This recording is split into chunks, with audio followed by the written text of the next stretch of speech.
வெறும் 4 கோடி போட்டு 40 கோடி லாபம் பார்த்த படங்கள். நிறைகுடம் கூத்தாடாது அப்படின்னு சொல்லுவாங்க. அது இப்போ வெளியாகக்கூடிய சினிமா படங்களுக்கு சரியா பொருந்தும்னு நான் நினைக்கிறேன்.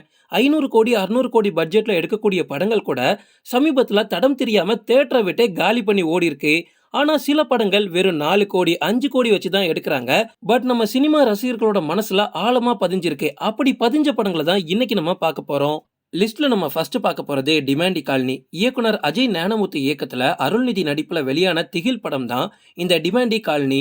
எந்த ஒரு மாயாஜால காட்சிகளும் கிடையாது, மிரட்டும் இசையும் கிடையாது. ஆனா படம் பார்க்கறவங்கள மரண பயத்தோட உச்சிக்கே கொண்டு போயிடும் இந்த படம். இந்த படத்தோட மொத்த பட்ஜெட்டே வெறும் 4 கோடி தான். ஆனா 55 கோடி இந்த படம் வசூல் பண்ணிருக்கு. நடிகர் அருள்நிதியோட வாழ்நாள் முழுவதும் எவ்வளோ படம் நடிச்சாலும் எல்லாமே இந்த ஒரு படத்துக்கு முன்னாடி ஒண்ணுமே இல்லாம போயிரும். அப்படி ஒரு தாக்கத்தை இந்த படம் ஏற்படுத்தியிருக்கு. எனக்கு பெர்சனலா அருள்நிதியை ரொம்ப ரொம்ப பிடிக்கும். தமிழ் சினிமாவுக்கு கிடைச்ச ஒரு வரம்னு கூட அவரை சொல்லலாம். ஏன்னா அவரோட ஸ்கிரிப்ட் செலெக்ஷன் சும்மா தாறுமாறா இருக்கும். டிமாண்டி காலனி 2 வந்துட்டு இருக்கு, வெயிட் பண்ணுங்க.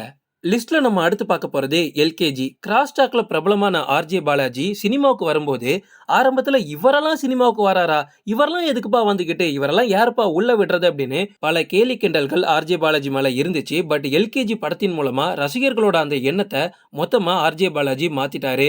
அரசியல் நையாண்டியை யதார்த்தமா வச்சு தைரியமாவும் நிறைய விஷயங்களை இந்த படம் பேசிச்சு.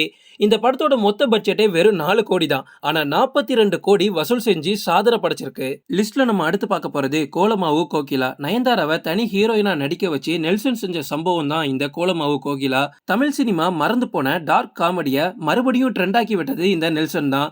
நயன்தாரா தன்னை ஒரு லேடி சூப்பர் ஸ்டாரா காண்பிக்க வேண்டிய ஒரு முக்கியமான தருணத்துல இருந்தாங்க. அதை கரெக்டா இந்த கோலமாவு கோகிலா அவங்களுக்கே செஞ்சு கொடுத்துச்சு. வெறும் 4 கோடியில உருவான இந்த படம் 45 கோடி வரைக்கும் வசூல் செஞ்சுச்சு. லிஸ்ட்ல நம்ம அடுத்து பார்க்க போறது போர் தொழில். தமிழ் சினிமால ரீசெண்டா வந்த ஒரு டாப் கிளாஸ் படம் அப்படின்னு இதை சொல்லலாம். சரத்குமார் மற்றும் அசோக் செல்வன் கூட்டணியில பெரிய அளவுல வெற்றி பெற்ற படம் அப்படின்னா அது இந்த போர் தொழில் தான். தொடர் கொலைகளை கண்டுபிடிக்கக்கூடிய காவல் அதிகாரியை மையமா வச்சு எடுக்கப்பட்ட இந்த படம் ரசிகர்களை வெகுவா கவர்ந்துச்சுன்னே சொல்லலாம். படம் ரிலீஸ் ஆகி 2 மாசம் வரைக்குமே தியேட்டர்ல கூட்டம் அலமோதி இருக்கு. 4 கோடி பட்ஜெட்ல உருவான இந்த படம் 60 கோடி வரைக்கும் வசூல் பண்ணிச்சு. லிஸ்ட்ல நம்ம கடைசியா பார்க்க போறது 96. ஆட்டோகிராஃப் படத்துக்கு அப்புறமா தமிழ் சினிமா ரசிகர்களுக்கு மறுபடியும் ஒரு ஸ்கூல் லவ் ஞாபகப்படுத்தின படம் அப்படின்னா கண்டிப்பா 96 தான். தமிழ்நாட்டுக்குள்ளேயே இந்த ஸ்கூல் ரீயூனியன், காலேஜ் ரீயூனியன்லாம் மறுபடியும் அலமோதுனதுக்கு காரணமும் இந்த படம் தான்.